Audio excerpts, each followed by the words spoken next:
Halo teman-teman, Assalamualaikum warahmatullahi wabarakatuh.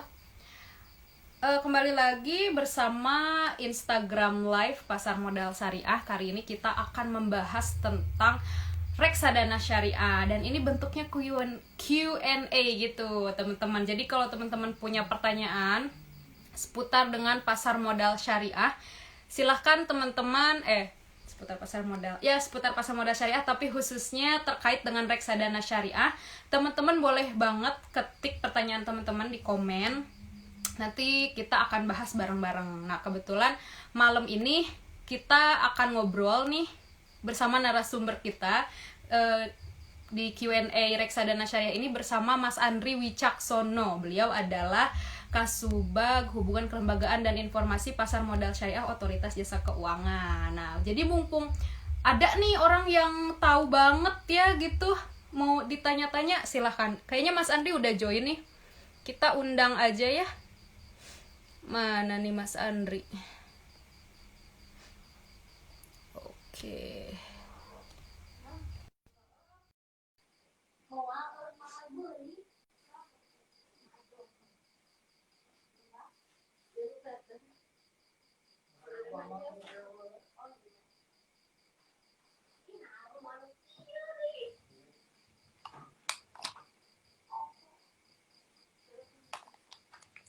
Halo Mas Andri, Assalamualaikum. Waalaikumsalam warahmatullahi wabarakatuh, Ani. Ya, apa kabar Gimana Mas? kabarnya? Sehat kan? Alhamdulillah, Alhamdulillah sehat. Mas Andri gimana kabarnya? Alhamdulillah, saya juga sehat. Ya, Seger ya. terakhir nih Mas Maaf kita. ya, ini karena malam jadinya pakai kaos aja ya. Oh iya, santai ya. Ini Santai aja juga ya. pakai baju tidur kok Mas. Cuma Oh. pakai blazer tuh. Mas terakhir kita Q&A udah lama banget nih Mas bahas tentang saham syariah waktu itu ya. Nah, sekarang kita ngadain lagi Betul. nih Q&A. Kebetulan ini kita lagi di series yang namanya WIW. Tahu nggak Mas WIW apa? Apa itu nih? World Investor Week. Jadi kita tuh akan benar-benar menggencar syariah gitu loh dalam WIW ini. Mas Andri. Kayaknya sinyalnya Anis lagi on off ya. Ya, sebentar ya Mas.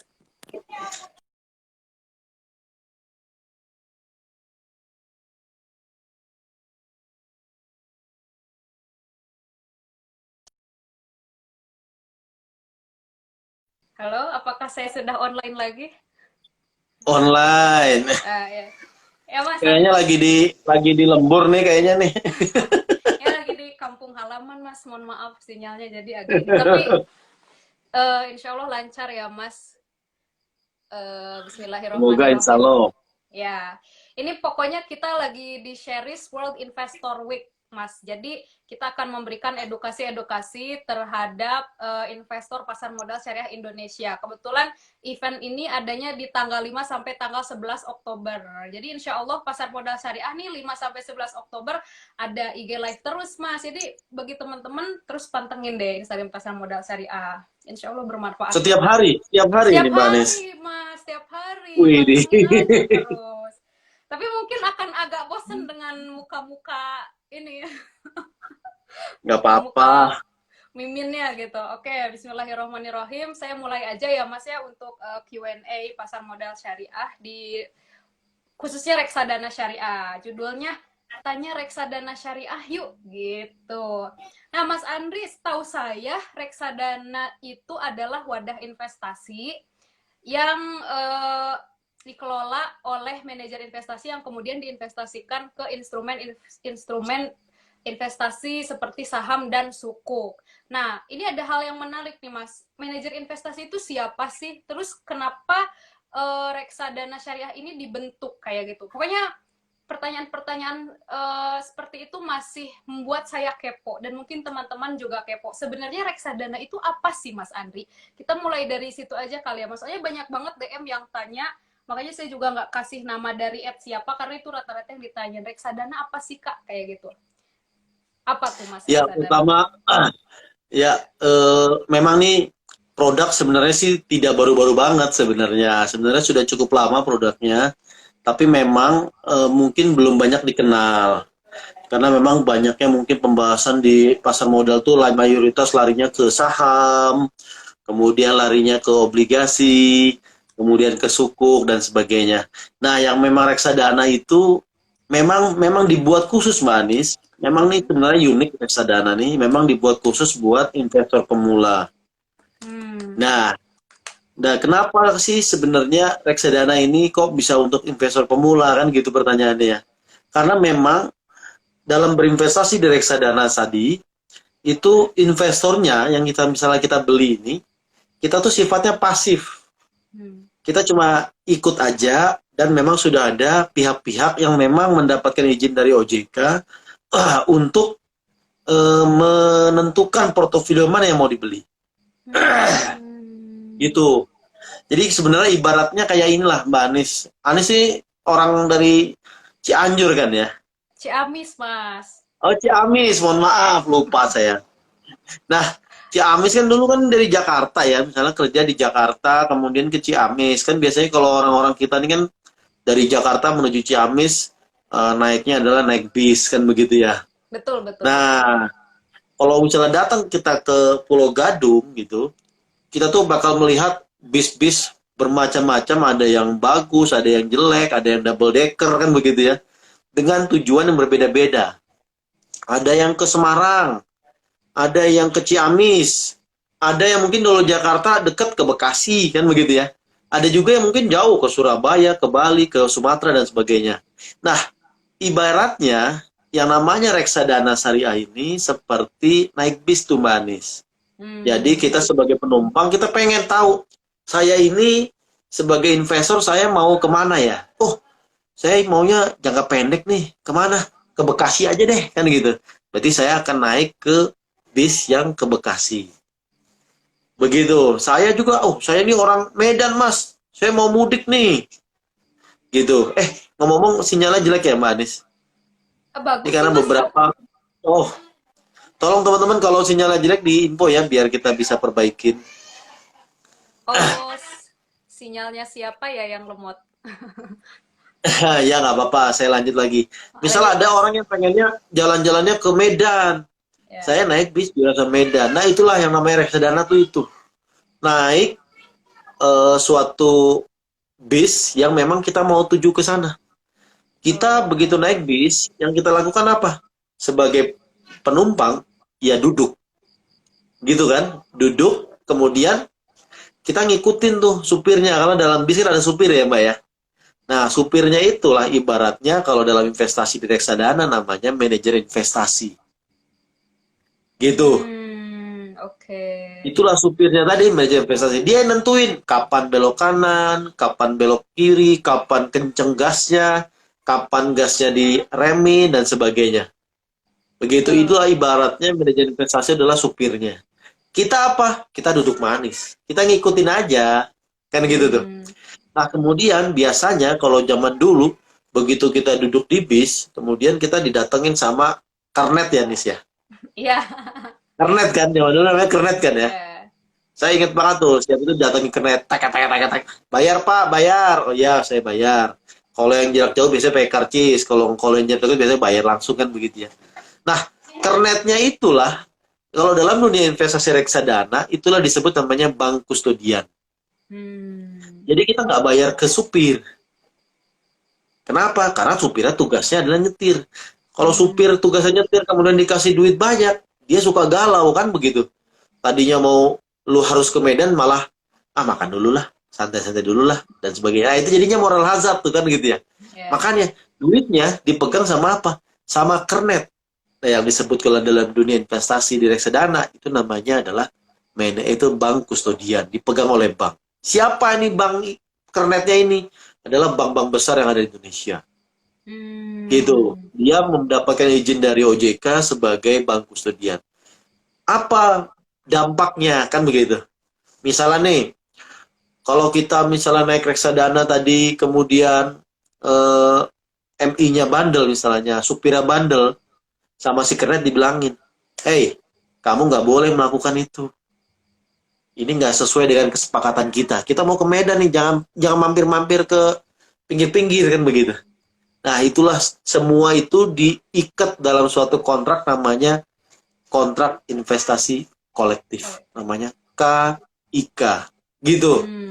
Itu sebenarnya. Oke. Kita sebagai investor, kalau beli di reksadana, apa yang dilakukan? Pertama kita pilih jurusan kita mau apa, jangka pendek, menengah, jangka panjang kan begitu ya. Kita Ya. pilih nih jurusannya. Setelah pilih jurusan, kita juga boleh dong pilih bis, karena kalau kita mau ke Medan, banyak loh bis yang menuju Medan itu kan. Ada yang mereknya macam-macam. Saya nggak boleh nyebut nama kan begitu ya. Kita bisa pilih nih sesuai dengan experience kita. Kita bisa lihat, oh mobil yang ini memang sih cepat sampai Medan, tapi kok kayaknya ugal-ugalan. Ugal-ugalan. Nah, kok udah beberapa kali kena semprit polisi ya? Nah, kayak gitu tuh akan menjadi perhitungan kita sebagai investor. Oh, mendingan naik mobil ini deh, mahal dikit tapi jalannya enak, nyaman, nyetirnya nggak ugal-ugalan, saya enak bisa tidur nyaman sampai Medan. Kan begitu ya? Nah, itu yang sebagai investor kita lakukan. Makanya, begitu investor membeli reksadana, dia sudah pertama tadi, milih jurusannya apa, sesuai dengan portofolio kita sendiri. Yang kedua, kita pilih mana bisnya yang mau kita pilih. Begitu. Hmm. Sesederhana itu ya Mbak Anis ya. Begitu ini kemudian, kalau sudah kita memilih satu bis tertentu, kalau sudah kita memilih satu reksadana tertentu, apa yang kita lakukan? Ya udah kita tinggal diam, yang bisa kita lakukan cuma dua. Satu, duit yang kita sudah masukin, kemudian kita diam. Yang kedua adalah duit kita masukin dan kemudian kita top up setiap bulan. Karena bisa dilakukan secara periodik. Kayak Gitu. nabung ya, Bisa Mas, langsung ya? nih. Iya, seperti nabung. Kalau saya pribadi, saya seperti nabung. Saya sudah datang ke bank yang memang gaji saya ada di sana. Kemudian saya nulis ke bank tersebut, saya pengen setiap bulan dipotong sekian rupiah dari gaji saya setiap tanggal sekian pas pas gajian. Oh, saya sengaja pas gajian sehingga dipotong di depan. Saya udah nggak ngeliat lagi, beli terus. Hmm. Seperti itu, Mbak Anis.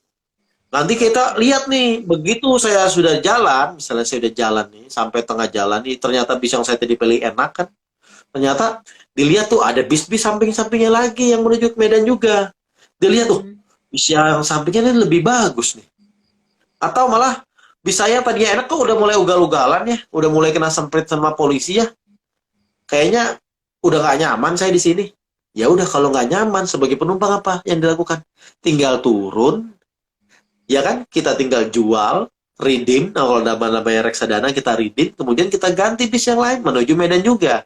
Model seperti itu kita. Enaknya reksadana tuh itu nyaman. Kita tinggal masuk, duduk manis, tidur.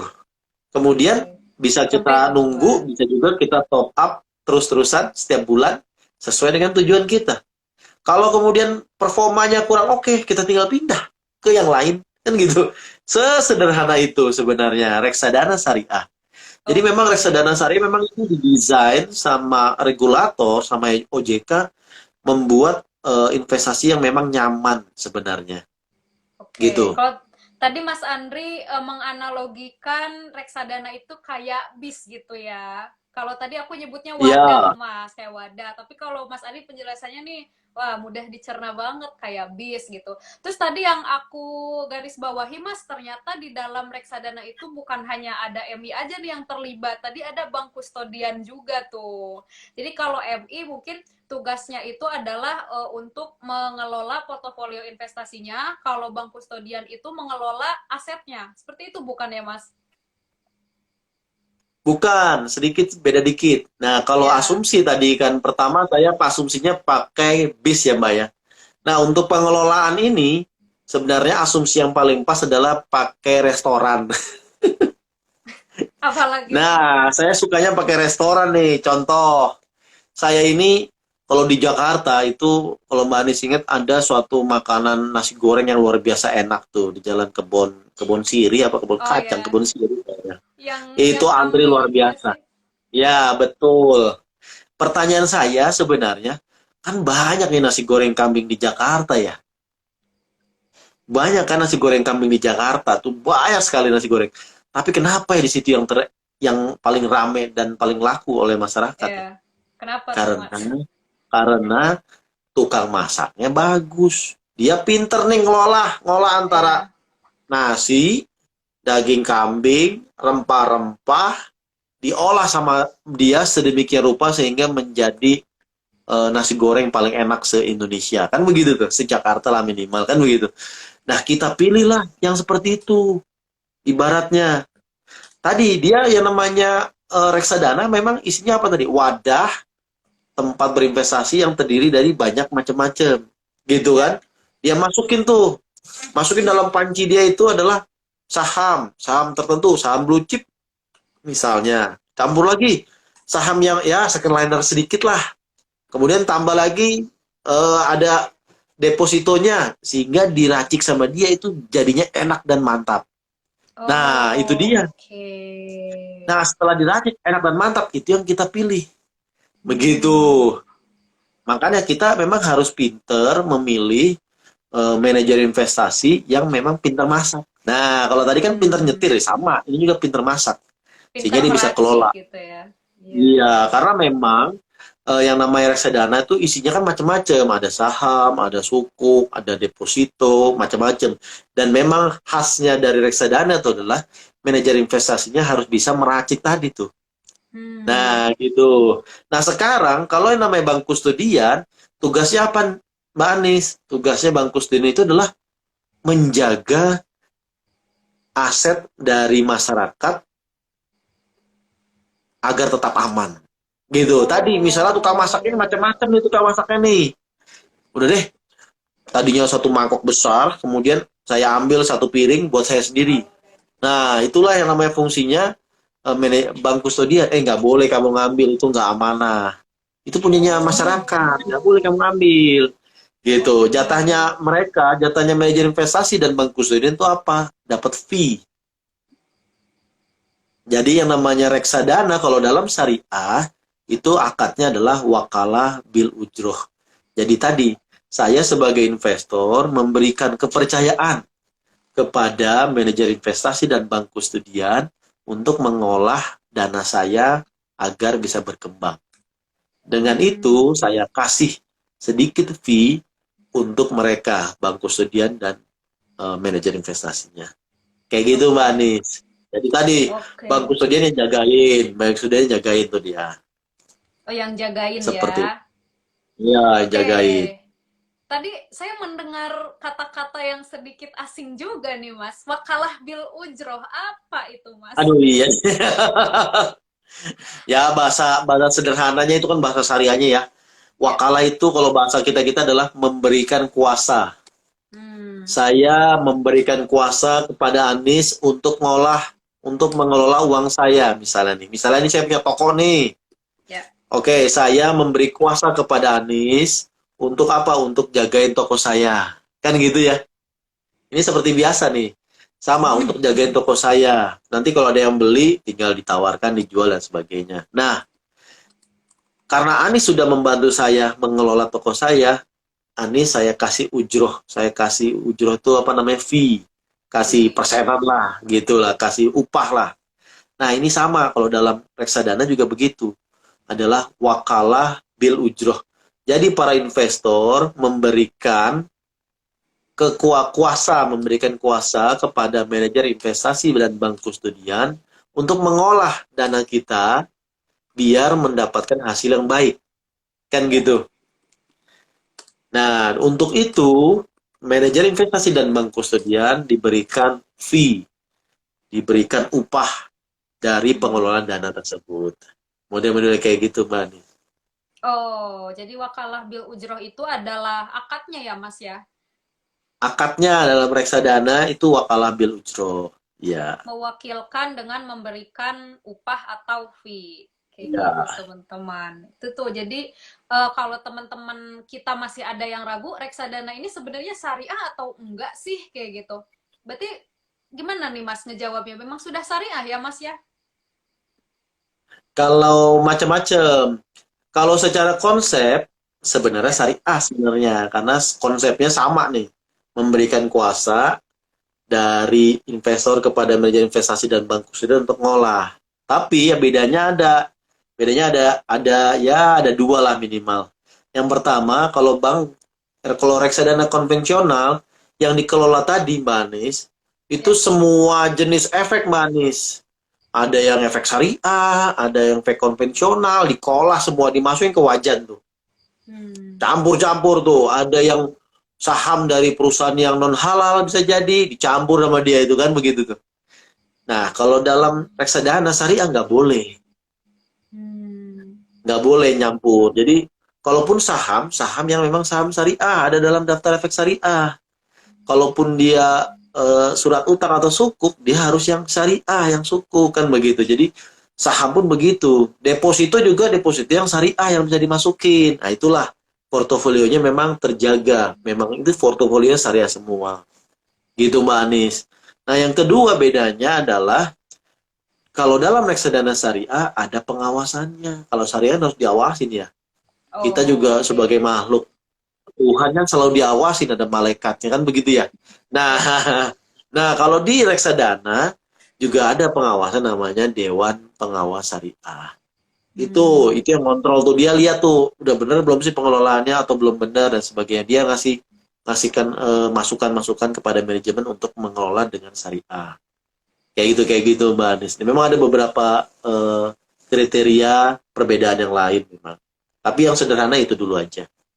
Oke, jadi mungkin kalau teman-teman yang masih ragu reksadana ini bisa syariah nggak sih? Jawabannya bisa banget ya Mas, karena Bisa akadnya sudah banget. jelas wakalah bil ujro, lalu di dalam portofolionya juga harus efek-efek yang merupakan Syariah. efek syariah dan juga diawasi oleh Dewan Pengawas Syariah. Nah, gitu teman-teman. Itu juga sering banyak sih Mas yang tanya tentang kesyariahan reksadana gitu ya.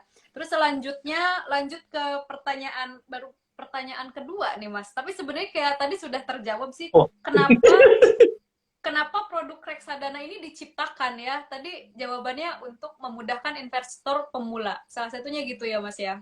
betul. Kenapa? Karena sebenarnya kalau misalnya kita langsung sebagai investor pemula, teman-teman, kemudian langsung berinvestasi di saham misalnya.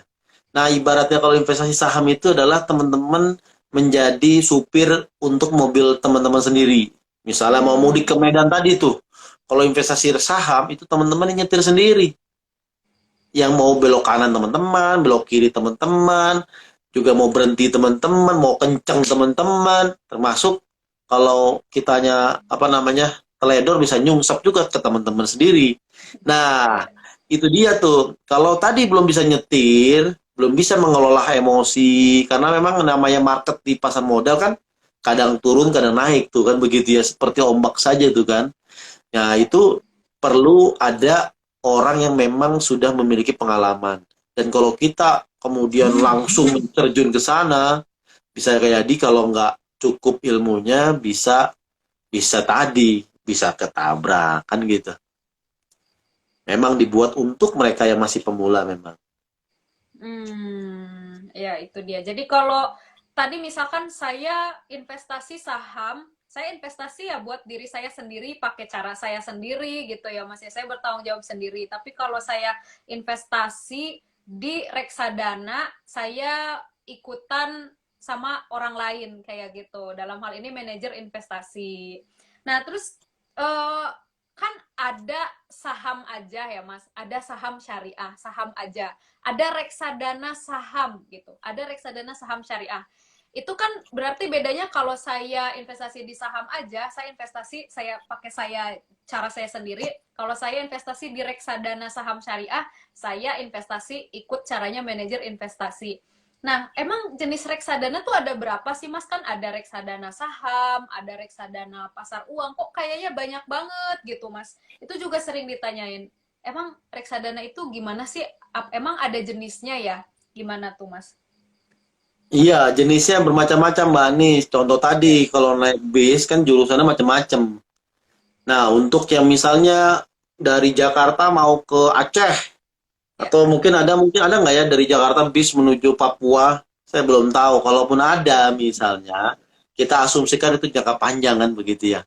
Nyampainya juga lama kan. Nah, kalau dalam reksadana itu kategorinya masuknya reksadana jangka panjang. Nah, reksadana jangka panjang itu biasanya jenisnya apa? Reksadana saham. Kenapa reksadana saham yang syariah itu disebut jangka panjang?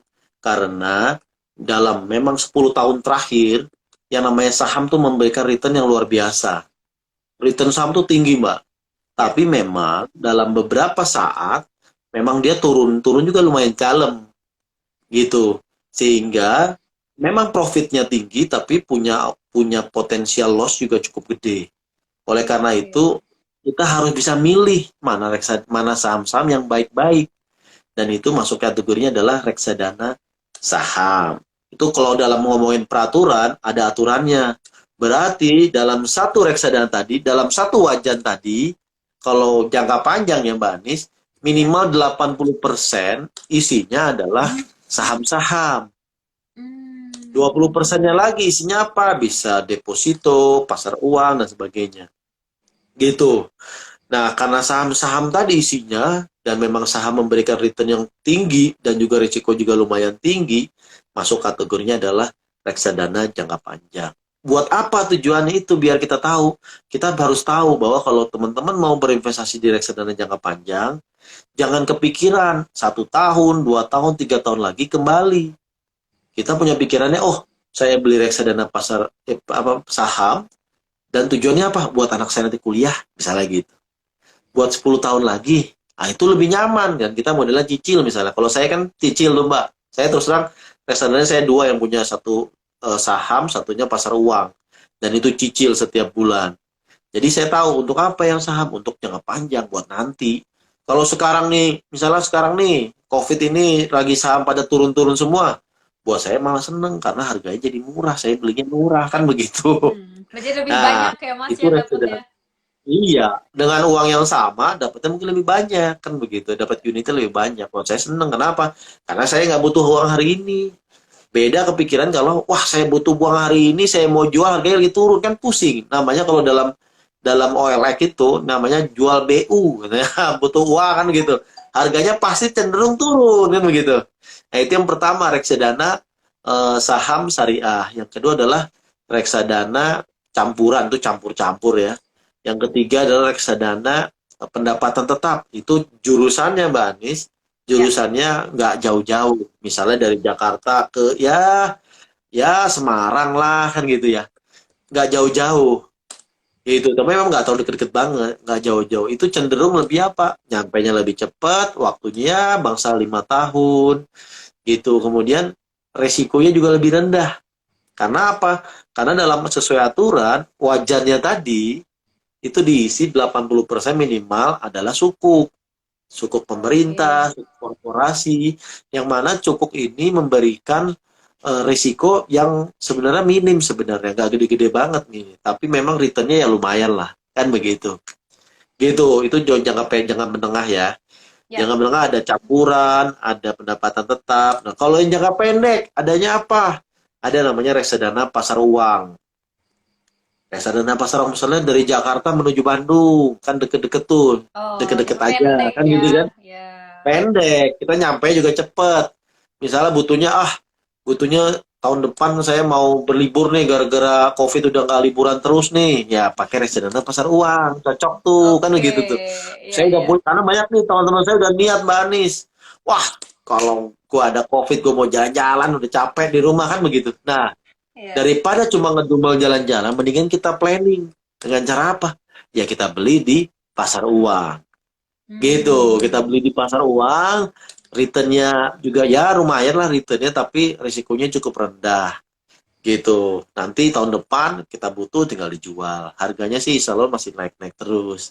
Itu sederhananya kebagi Oh. tiga misalnya. Nanti variannya masih banyak banget. Pengembangannya ada nanti reksadana efek luar negeri, reksadana sukuk, dan sebagainya. Cuma yang sederhana buat teman-teman pemula ya tiga itu dulu aja.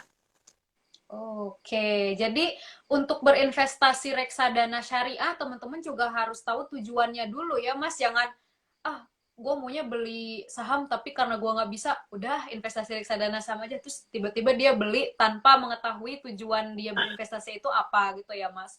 Mau harus tahu Sebaiknya dulu. gitu memang, ya. Ya, Cuma memang dalam praktek, dulu saya pertama kali nyobanya begitu juga. Udahlah yang penting beli dulu deh. Karena Sama memang sih. dikit-dikit. Kan Iya, begitu. Ini belajar. manusiawi. Nggak apa-apa. Belajar aja dulu. Dikit-dikit nanti baru ketahuan. Oh, ternyata duit yang 100.000 tiap bulan aku kumpulin itu, kalau biasa kan cuma saja jadi 1,2 ya. 100.000 kali 12 kan jadi 1.200.000 ya. Ini bisa, oh, kok bisa 1,4, 1,5, lumayan ya. Dan itu kita lakukan terus-terusan dalam bertahun-tahun, jadinya kaget. Begitu dilihat, udah tinggi juga nih. Udah lumayan bisa beli motor dan sebagainya. Nah, kaget-kaget itu yang membuat kita makin banyak ilmunya dan makin pengen terus belajar di investasi. Itu dia Oke. tuh. Oke, mantap Mas. Nah, gitu teman-teman. Ini sebenarnya udah banyak banget pertanyaan Mas. Tapi biar enggak loncat-loncat, Mas, kita mungkin bahas dulu yang kemarin Hmm. sudah pernah dibahas gitu ya. Tadi pertanyaan terkait apa yang membedakan reksadana konvensional dengan syariah juga tadi sudah dibahas ya oleh Mas Andri. Kita juga Ya, sudah bahas. Nah, ini ada pertanyaan yang kayaknya highly requested sih, Mas. Gimana cara beli reksadana gitu? Kita kan kayak bahas dari tadi reksadana. Gimana kalau teman-teman pengen coba praktek langsung, pengen beli seperti tadi kayak Mas Andri. Ya udahlah, yang penting cobain dulu aja beli gitu. Kesananya kita bisa belajar, bisa termotivasi. Gimana tuh Mas cara beli reksadana? jadi cara sederhana ya. Itu Ya, cara beli reksadana tuh sebenarnya bermacam-macam. Pertama, datang ke tukang masaknya langsung. Namanya datang ke manajer investasinya tadi tuh, tukang masaknya tuh. ya, Bisa tuh datang ke kantor tukang masaknya tadi. Itu yang pertama. Cuma tadi saya kan rumahnya bukan di kota besar. Saya nggak ada tuh kantor tukang masak tadi kan begitu tuh. ya, Teman-teman bisa beli namanya agen penjual reksadana atau bahasanya APER. Siapa saja yang bisa menjadi APER? Macam-macam. Kalau saya yang sudah pakai lama memang ke bank. Saya datang ke bank nih, jadi sekarang saya suka ngetes tuh. Saya seringnya ngetes juga tuh datang ke bank, ke CS tuh, terutama. Saya datang ke CS, biasanya kan cuma nanya, kenapa Pak? Mutasi, kemudian hilang ATM, kemudian begitu-gitu dah keluhannya. Sekarang saya suka ngetes tuh. Saya mau beli reksadana, kan begitu tuh. Nah, bisa ya, juga teman-teman ke bank. Teman-teman datang saja ke bank, datang ke CS, atau beberapa bank yang memang sudah teknologinya bagus, sudah bisa online juga. Datang pertama kali saja, habis itu online. Bisa juga tuh, jadi ke bank juga bisa. Karena sudah banyak bank menjadi agen penjual reksadana. ya. Nah, kalau bank juga, wah COVID-COVID gini saya takut ke bank, Mas Andri, kan gitu ya. Nah, sekarang saya tanya, kayaknya semua followernya pasar modal syariah ini pasti punya yang namanya akun-akun apa namanya belanja online deh. Ya. Tokopedia, Bukalapak, pasti punya. Saya yakin punya deh teman-teman. Nah, ternyata teman-teman, kalau buka Tokopedia, Bukalapak dan sebagainya tadi, jangan cuma belanja, ternyata bisa macam-macam. Bisa juga loh teman-teman beli reksadana di marketplace tersebut. Teman-teman tinggal pilih reksadananya apa, kemudian bayar pakai akunnya teman-teman. Udah langsung jadi, nanti tinggal di email sama dari Bank Kusudin akan email bagaimana perkembangan investasi teman-teman. Nah, ada yang cuma sebenarnya Mbak Anis. Cara Ya. belinya ternyata gampang banget ya. Tadi ada juga ada yang namanya Gray, juga banyak di handphone tuh, banyak di aplikasi-aplikasi banyak. Nah, cuma memang ada masalah Mbak Anis. Banyak yang minta bilang, "Ah, Mas Andri, saya udah beli nih di marketplace. Saya coba beli 100.000, kan begitu kan. Tapi kok dikit sih perkembangannya, kan begitu kan. Saya Ya. terakhir cuma dapat setahun nggak nyampe 120.000 kan gitu kan. Ya. Banyak yang bilang, cuma dapat untung 20.000 kan begitu kan. Cuma kadang-kadang kita juga nggak sempat ngitung. Coba deh Iya. dihitung. Kalau dari modal 100.000, kemudian dapatnya 120.000, berarti kan teman-teman dapatnya 20.000. Ya. Kan gitu kan. 20.000 dibagi 100.000 berapa sih? 20% loh teman-teman. Gede Iya. loh 20% itu. Cuma karena teman-teman masuknya cuma kecil-kecil begitu, ya akan dapatnya kecil. Jangan berharap masuk ke 100.000 dapat 1 juta, kan nggak mungkin. Nggak Itu nanti mungkin. lama-lama nanti kena investasi bodoh kan begitu. Nah, itulah yang perlu kita apa namanya bantu juga teman-teman. Saran saya, berinvestasi dari kecil nggak apa-apa, tapi pengalaman saya, kalau sekali doang, itu kita jadi bosen. Saya pernah tuh, pertama kali saya beli reksadana, sekali 100.000 itu udah 8 tahun yang lalu kayak Mbak Anis ya. Dan sekarang saya masih di angka 100.000 juga itu. Oke. Ya begitu. Kenapa? Karena saya nggak tambah-tambah.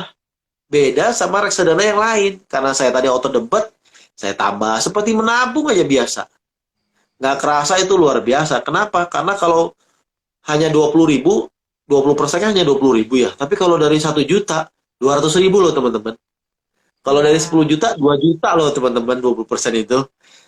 Semakin banyak kita berinvestasi, semakin banyak hasil yang bisa kita dapat. Nah itu jadi, saran saya investasi mulai dari kecil nggak apa-apa, tapi berkelanjutan. Tentukanlah di dalam reminder handphonenya, setiap tanggal 1, beli reksadana. Beli reksadana, tinggal di top up, gitu aja. Oke, ini juga tadi ada yang ini nih Mas dari Look at Me katanya. Mas Andri beli reksadanya di mana? Contohnya sekarang ada yang namanya Bibit. Nah, Bibit seperti model-model seperti ini itu mungkin namanya supermarket reksadana ya Mas ya. Banyak banget. Yes. Jadi kalau teman-teman beli di supermarket reksadana seperti misalkan Bareksa, Bibit yang lagi mungkin hype gitu ya Mas ya. Terus ada Xdana, bahkan ada Xdana Syariah, itu supermarket reksadana yang khusus untuk supermarket reksadana syariah. Nah, gimana kalau teman-teman misalkan, Kak, aku mau belinya di Bibit kayak gitu, di supermarket reksadana. Gimana caranya kita bisa memilih yang reksadana syariah?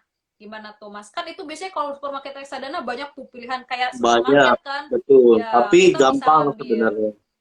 Ya. Gampang teman-teman, tinggal di filter aja. Tulisan banyak, bisa ratusan ya. Teman-teman tinggal di filter. Yang pertama, filter syariah. Gitu, muncul yang syariah doang. Habis itu baru teman-teman filter sesuai dengan tujuan teman-teman tadi. Mau jangka panjang, jangka pendek, jangka menengah, itu tentuin. Udah, muncul nanti tinggal yang syariah-syariah saja. Nah, misalnya dapat nih yang 5 syariah nih, sesuai dengan eh, tujuan teman-teman. Dari 5 syariah tadi, teman-teman coba analisa. Dilihat tuh satu-satu. Ini siapa sih yang punyanya tukang masak tadi, ini siapa sih? Pernah dapat Oke. tegur OJK nggak sih? Bagus nggak sih kira-kira pengelolaannya? Kemudian lihat kinerjanya dalam 3 tahun, 5 tahun terakhir, gitu. Itu bisa dianalisa tuh teman-teman. Baru kita akhirnya oke deh saya milih yang sini. Begitu. Oke. Oh, oke, siap, Mas. Nah, Kalau di dalam beberapa supermarket ada yang namanya adalah Sharpe ratio. Ada tuh namanya Sharpe rasionya sekian. Itu bisa juga salah satu. Teman-teman nanti coba buka deh di Google apa itu Sharpe rasionya untuk reksadana. Untuk menentukan bagaimana performance dari satu reksadana tersebut. Bisa dilihat tuh oke. itu.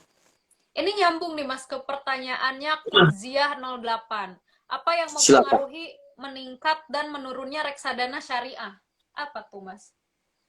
Yang pertama adalah ini efek-efek yang menjadi masakannya dia. Balik ke Hmm, wajan nih. Kalau teman-teman yang chefnya tadi pinter, dia akan pinter bahan-bahan yang bagus. Dia pinter ke saham yang cakep, saham yang punya masa depan, bukan saham yang sunset, kan begitu ya. Saham-saham yang oke. bagus kalau dia reksadana saham ya Mbak ya. Nah, dengan memilih saham-saham yang bagus tadi, kalau sahamnya tadi benar berkembang, naik, otomatis kekayaan kita di saham tersebut juga akan meningkat. Kalau Hmm, kekayaan tersebut di saham tersebut meningkat, berarti otomatis kekayaan reksadana juga akan meningkat. Kenapa? Karena nilai aktiva bersih reksadana akan selalu dihitung berdasarkan harian, Mbak. Setiap ya. hari yang namanya koki tadi harus menentukan, oh nilai aktiva bersih dari reksadana saya adalah sekian, misalnya 1.000. Nilai bersihnya 1.000 hari ini. Ya. Hari besok 1.100. Hari itu artinya apa? Berarti pilihan-pilihan efek yang ada di wajan saya itu ada yang berkembang dan cukup banyak yang berkembang sehingga apa? Sehingga kekayaan saya juga meningkat kalau semakin banyak. Nah, cuman juga ada yang masaknya nggak pinter. Misalnya salah masak dan sebagainya, tadinya 1.000, tiba-tiba yang sudah dipilih sahamnya ternyata misalnya kena kasus misalnya. Ya. Otomatis harga sahamnya turun. Nah, dia otomatis akan juga menggerus kekayaan dari reksadana tersebut, sehingga yang tadinya 1.000 misalnya bisa jadi tinggal 980, seperti itu Mbak. Makanya memang yang namanya pemasak tadi, supir, chefnya tadi, memang harus pintar, dan kita bisa sebagai investor pasif kita bisa menganalisa dia. Cakep nggak sih ini ngolahnya? Kalau nggak cakep ngolahnya, saya pindah aja ke tetangga kan gitu. Oh, oke. Jadi, eh, naik dan turunnya portofolio investasi kita di reksadana itu tergantung efek-efek portofolio, efek yang dikelola oleh si manajer investasi. Kayak gitu ya, Mas ya. Betul. Oke, sudah terjawab ya. Lalu selanjutnya, jadi cara menghitung kita mendapatkan keuntungan dari reksadana itu seperti apa ya, Mas ya? Dihitung per hari gitu. Ya, jadi gini, misalnya nih teman-teman, tadi saya membeli beli reksadana A senilai 100.000 misalnya. Nah, dan karena di reksadana itu dihitungnya berdasarkan unit, Mbak. Ya. Misalnya gini, harga per satu unit adalah Rp1.000. Saya membeli 100.000, berarti berapa? Saya punya unitnya berapa? 100 kan? 100 unit. 100.000 dibagi 1.000 kan berarti 100 unit. Nah, 100 unit ini akan tetap kalau saya nggak beli-beli. Saya nggak beli lagi, dia akan tetap 100 saja. Nah, sekarang 100 unit ini, berapa sih nilai realnya? Nilai realnya tergantung pada kekayaan atau performa dari reksadana tersebut. Karena setiap hari, manajer investasi dan bank kustodian wajib mengumumkan kepada publik berapa nilai NAB-nya dia. Yang tadinya 1.000 tadi, kalau dia bagus, bagus dan bagus, bisa jadi 1.500. Oke. Kalau 1.500, misalnya saya lagi butuh uang, saya jual 100 tadi, nilai yang saya dapatkan bukan cuma 100.000 lagi. Berarti 100 unit dikali 1.500, berarti 150.000. Berarti secara nggak langsung saya udah dapat untung 50.000. Gitu. Karena dihitungnya per unit. Oke. Sama, misalnya saya membeli Rp1.000, tiba-tiba ternyata manajer investasinya ngelolanya nggak bagus. Yang tadinya kita berharap naik, ternyata malah turun jadi 980 misalnya. Ya udah, berarti uang yang ada di kita punya itu 100 unit dikali 980, berarti 98.000. Oke. Itu kalau kita cairkan. Kan kadang-kadang ya kita diemin aja kan, namanya kalau diemin aja namanya potensial loss atau potensial gain atau profit. Belum kita realisasikan kan begitu ya. Begitu Mbak Anis, cara ngitungnya sederhana kok. Karena kita bisa lihat setiap hari dikirim kok itu. Berapa sih harga reksadana saya sekarang, dan itu ada di publik. Oke. Jadi cara menghitungnya dari selisih nilai NAB-nya ya, Mas ya. Iya, Per betul. harian. Nah, ini ada pertanyaan menarik juga nih, Mas. Ini syariah banget dari harits.d titik D ya. Assalamualaikum, Pak. Nanya apa fungsi DPS? Kenapa Waalaikumsalam. ada beberapa MI punya DPS yang sama? Apakah mereka mewakili MI? Katanya gitu. Jadi fungsi DPS tadi, seperti tadi saya sampaikan, dia mengawasi manajer investasi dalam mengelola portofolionya. Misalnya nih, tadi kan dalam dalam aturan kalau reksadana syariah tidak boleh beli saham yang non syariah. Tapi bisa jadi manajer investasinya mungkin lupa, manajer investasinya mungkin bandel juga, bekerja sama bank kustodian, dia membeli yang tidak syariah misalnya. Ya. Waduh, lagi BBCA lagi bagus-bagusnya nih, misalnya gitu nih. Dia khilaf itu, dia harus beli BBCA kan begitu kalau ngomongin nama produk. Dia tiba-tiba dimasukin lah, dan itu menjadi tugasnya Dewan Pengawas Syariah harus memastikan bahwa tidak boleh terjadi. Kalau kemudian terjadi, apa yang dilakukan? DPS wajib melaporkan ke OJK. Dan kemudian OJK bisa Oke. memberikan tindakan-tindakan ke reksadana tersebut. Jadi harus Ya, amanah kalau bahasa syariahnya. harus Kalau amanah. ngomongin investasi syariah harus amanah. Kalau nggak amanah, diapain? Ya kita bisa kasih sebagai regulator, kasih apa namanya, ya surat cinta, teguran, dan sebagainya. Bahkan bisa sampai dicabut. Bisa juga OJK Oh, mencabut loh izin manajer investasinya, begitu. oke. Itu dia ya Mas Haris tadi. Ini banyak banget ya pertanyaannya. Ini ada yang menarik nih Mas dari Izaldian. Apakah reksadana cocok untuk menyimpan dana darurat? Nah, ini dia nih. Oke. Oke juga. Sekarang kalau ngomongin dana darurat, sifat-sifat dana darurat dulu. Kalau darurat kan harus sifat-sifat ya. Sifatnya Ya. darurat tuh berarti apa? Gampang dicairkan. Itu kan prinsip dasar sifat darurat tuh gampang dicairkan. Nah, sekarang ada nggak produk syariah, produk reksadana yang gampang dicairkan? Ada judulnya reksadana pasar uang. Jadi saran saya teman-teman, kalau teman-teman mau untuk dana darurat bisa bisa di tabungan. Kalau di tabungan tinggal ATM ya. Bisa Ya. juga ke reksadana pasar uang. Karena pasar uang itu yang saya tahu kalau saya misalnya menjual atau redeem tadi pagi jam 11, jam 1, jam 11, jam 10 gitu ya. Itu beberapa manajer investasi sorenya bisa ditransfer. Semudah itu. Oke.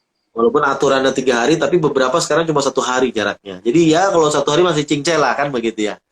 Cincai. Karena masih oke lah 1 hari untuk dana darurat seperti itu. Jadi saran saya kalau untuk dana darurat, kalau mau di reksadana, masuknya adalah reksadana pasar uang saja.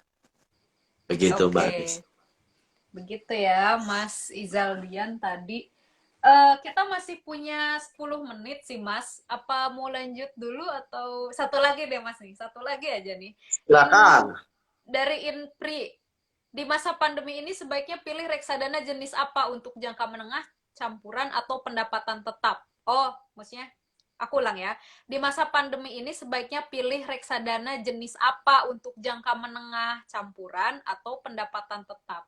Gitu katanya Mas. Ya, ini jawabannya bukan ilmu pasti, jawabannya tergantung pada preferensi masing-masing, Mbak. Kalau teman-teman belum menjadi investor dan baru mencoba, pandemi ini saran saya masuknya di pasar uang saja. Kenapa? Karena dalam kondisi resesi, pandemi, ini cash is the king. Uang tunai itu Oke. adalah rajanya. Jadi mana saja yang bisa kita cairkan dengan mudah.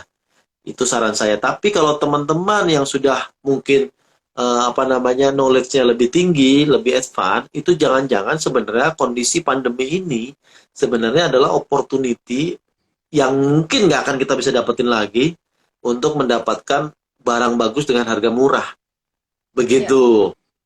Jadi kalau teman-teman tadi yang pertama, jangan salah ya, kalau teman-teman yang baru belajar, saran saya di pandemi ini masuknya di pasar uang saja. Kenapa? Karena cash is the king. Tapi kalau teman-teman yang sudah punya dana darurat, cukuplah saya untuk misalnya tiba-tiba saya dipecat, masih oke lah saya bisa hidup sama keluarga 6 sampai dengan 12 bulan, oke lah. Ya udah, berarti teman-teman bisa melangkah yang lanjut. Kenapa? Untuk berinvestasi di jangka panjang. Kenapa saat ini juga berinvestasi? Karena saat ini bisa mendapatkan harga-harga dari perusahaan yang bagus-bagus dengan harga murah. Bisa jadi nggak akan pernah kita dapetin lagi dalam 10 tahun ke depan dengan harga segini, kan begitu. Nah, inilah opportunity yang bisa kita ambil kalau teman-teman sudah punya sedikit ilmu yang lebih bagus. Kan gitu. Oke. Ini Ah, satu lagi deh Mas dari Surya underscore boleh. 14. Gimana pendapatnya Mas kalau beli reksadana didiversifikasi ke dalam beberapa seperti ada reksadana pasar uang, saham sama pendapatan tetap. Kalau saya ini tergantung teman-teman ya, karena orang punya macam-macam. Kalau saya cenderung membuat pengelompokan jenis itu kedua. Saya selalu dua. Kalau saya kenapa? Karena saya ini orangnya apa namanya agresif. Kalau saya mah nggak apa-apa lah turun, nggak apa-apa santai aja kan gitu. Nggak terlalu ketakutan. Kalau teman-teman ini baper nih ya, aduh punya duit 10 juta hilang 1 juta tuh pusing nggak bisa ini, jangan kemudian berinvestasi di jangka panjang kan begitu. Kalau saya cenderung saya punyanya kalau pribadi ya, saya punyanya ada dua jenisnya. Satu pasar uang, yang Ya. satu lagi adalah satu lagi adalah saham. Saya cuma dua. Satu pasar uang, satunya saham. Nah, ini pasar uang ada beberapa jenis memang, beberapa produk nggak apa-apa. Yang di saham juga beberapa produk nggak apa-apa. Tapi saya prinsipnya dua tadi. Kenapa saya dua itu? Karena saya melakukan yang namanya rebalancing. Rebalancing itu adalah penyeimbangan. Misalnya begini teman-teman. Teman-teman niat berinvestasi nilainya 10 juta gitu ya. Dan teman-teman ini kategorinya adalah orangnya termasuk baperan lah tadi, nggak apa-apa di baperan. Nah, kalau baperan itu cenderung biasanya 70/30. Itu Ya. misalnya yang dipegang sama teman-teman. Berarti apa? Dari duit 10 juta tadi, 7 juta dimasukin ke reksadana pasar uang. 3 jutanya baru ke reksadana saham. Gitu. Dan Oke. itu kemudian teman-teman bisa melakukan rebalancing secara periodik, misalnya 6 bulan atau 1 tahun. Kita melakukan rebalancing. Misalnya nih, kan tadi 7/3 ya Mbak Anis ya, jumlahnya 10 juta ya. Ya. Sekarang misalnya yang reksadana lagi bagus misalnya, pasar uang dari 7 juta jadi 8 juta misalnya. Nah, dan yang 3 juta tadi di pasar saham, karena memang bagus sahamnya, 3 juta jadi 6 juta. Nah, di Hmm. akhir periode kita jumlah lagi. Aset kita berapa sih? 8 juta ditambah 6 juta. Berapa itu 8 juta tambah 6 juta? Sudah 14 juta. Kan gitu ya? Oh, berarti sudah berkembang dong. Uang kita yang tadinya 10 juta sudah berkembang menjadi 14 juta. Apa yang dilakukan oleh saya? Saya biasanya melakukan rebalancing lagi. Dari 14 juta tadi, saya kalikan 70% masuk ke pasar uang. 30% masuk ke saham. Nah, berarti 30% dari 14 juta itu berapa, Mbak Anis? Sedikit ya. Nah, berarti kalau tadi duit yang ada 6 juta di saham tadi, yang tadi Ya. 3 juta ada 6 juta, saya akan buang sebagian, saya jual. Sebagian, kemudian saya masukin ke pasar uang tadi. Gitu. Jadi secara nggak langsung saya akan jual di high. Saham tadi saya jual di high, kemudian untungnya saya masukin ke apa namanya reksadana pasar pasar uang. Secara nggak langsung Oh. uang saya selalu berkembang nih sesuai dengan performance-nya. Gitu. Oke, siap. Mas, nggak terasa, Mas, ternyata udah mau 1 jam aja nih. Tadi, Nanti udah tinggal eh, mati ya. Kalau Rexa iya, kalau IG tuh mati ya. iya, nanti kalau udah 1 jam tiba-tiba mati gitu. Dan pertanyaannya sebenarnya banyak banget, Mas. Dan nggak bisa kita tanyain atau nggak bisa kita bahas malam ini. Tapi aku udah catat semua pertanyaan teman-teman. Dan insya Allah nanti kita akan bahas di Q&A selanjutnya. Gitu aja, Mas. Ben, aku udah catat Siap, ini. siap. Dan pertanyaannya tuh asik-asik gitu, Mas. Dan aku catat, ya nanti kita, sebenarnya pengen aku tanyain juga. Tapi karena waktunya udah nggak cukup, jadi kita taruh aja di Q&A selanjutnya. Oke, mungkin terakhir Mas ada yang mau disampaikan untuk teman-teman follower pasar modal syariah, Mas, silahkan. Ya, nanti mungkin kalau orang tuh kadang-kadang kalau suka nanya, kemudian gak dijawab tuh suka pusing. Nah, mungkin teman-teman yang tadi nanya, boleh juga masuk ke komentarnya di Pasar Modal Sari aja kali ya, Mbak Anis. Biar Ya, boleh. nanti kami bantu untuk jawab di sana. Itu yang pertama. Yang kedua tadi, apapun kita belajar investasi, saya selalu bilang investasi itu bukan ilmu pengetahuan, tapi adalah keterampilan. Jadi teman-teman ilmunya luar biasa banyak, tapi kalau cuma teori percuma nol besar. Yang perlu kita lakukan adalah nyemplung ke apa kolam, tapi jangan dalam-dalam, karena kalau belum bisa berenang nyemplung ke kolam dalam tenggelam kan begitu. Hmm, Masuklah yang cepek-cepek, tapi tetap di kolam renang sambil belajar oke. lama-lama bisa berenang. Investasi itu seperti itu teman-teman. Udah itu aja. Hmm. Oh, itu aja. Singkat, padat, dan jelas ya, Mas, ternyata. Singkat. Oke. Mungkin untuk teman-teman yang baru mau belajar investasi syariah atau mau tahu tentang saham syariah, reksadana syariah, sukuk, pokoknya semua hal tentang investasi syariah, silahkan cek highlight kami di @pasarmodalsyariah. Teman-teman cari aja tuh, itu udah ada A to Z-nya untuk berinvestasi secara syariah, baik itu di saham syariah, di reksadana syariah, dan sukuk. Nah, mungkin khususnya pada malam hari ini kita bahas reksadana, kita juga punya highlight tempat membeli reksadana syariah secara online. Itu biasanya sering banget ditanyain di DM, Mas, Kak, kalau mau beli reksadana gimana? Nah, kita udah sediakan highlight di sana. Ada juga highlight penjelasan reksadana, jadi teman-teman tinggal langsung cek aja di highlight kami. Oke, gitu aja mungkin, Mas, itu pesan sponsor dari Mimin gitu ya. Oke. Siap, siap. Eh, Oke, teman-teman, terima kasih sudah menyimak Instagram Live Pasar Modal Syariah. Terima kasih juga pada Mas Andri yang sudah bersedia menjadi narasumber kita malam hari ini. Nanti semoga mau diajak Q&A lagi ya, Mas ya. Siap. Semoga teman-teman nggak Anytime bosan. saya bisa. Siap, Tapi siap. kayaknya Oke. malam ini juga enak kok malam ya. Buat Kenapa cari enak? Karena di tempat saya, Mbak Anis, malam itu ya. mall udah mulai pada tutup. Alfamart, Indomart tutup semua jam 6. Jadi kayaknya buat kayak gini-gini enak juga nih. daripada di rumah nganggur Oke. kan. Iya, betul, betul, betul. Oke, mungkin kita akan ketemu lagi next time di Q&A atau di live yang lainnya ya Mas Andri. Untuk sekarang sekian dulu. Terima kasih kepada teman-teman dan Mas Andri. Wabillahi taufiq wal hidayah. Wassalamualaikum warahmatullahi wabarakatuh. Waalaikumsalam warahmatullahi wabarakatuh. Tetap semangat ya teman-teman dan jangan lupa tetap sehat. Jangan lupa makan Amin. vitamin dan sebagainya ya. Amin. Terima kasih Mas Andri.